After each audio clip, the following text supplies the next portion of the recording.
วัสดีครับเดี๋ยวผมซูมให้นะครับนี่ครับมันเป็นรอยเหมือนถ้าถามว่าแตกมาแล้วมาประกอบใส่ใหม่เนี่ยผมก็ว่าไม่น่าใช่ครับแต่ว่าเป็นเหมือนกับรอยเหมือนกับเนี่ยดูข้างนอกนะครับมันเป็นรอยแบบยังไงล่ะผมก็ไม่เอาพี่ลองพิจารณาดูนะครับแต่ว่าผมคิดว่ามันคงไม่ใช่แบบเอามาต่อใหม่หรอกนะครับ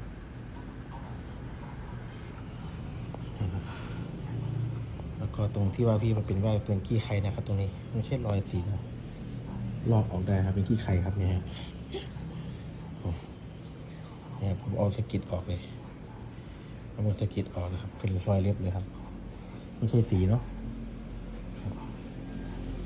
นี่ครับเป็นรอยเหมือนกับเอามือเหมือนเอาเหงื่อไปโดนอย่างเงี้ยครับครับพี่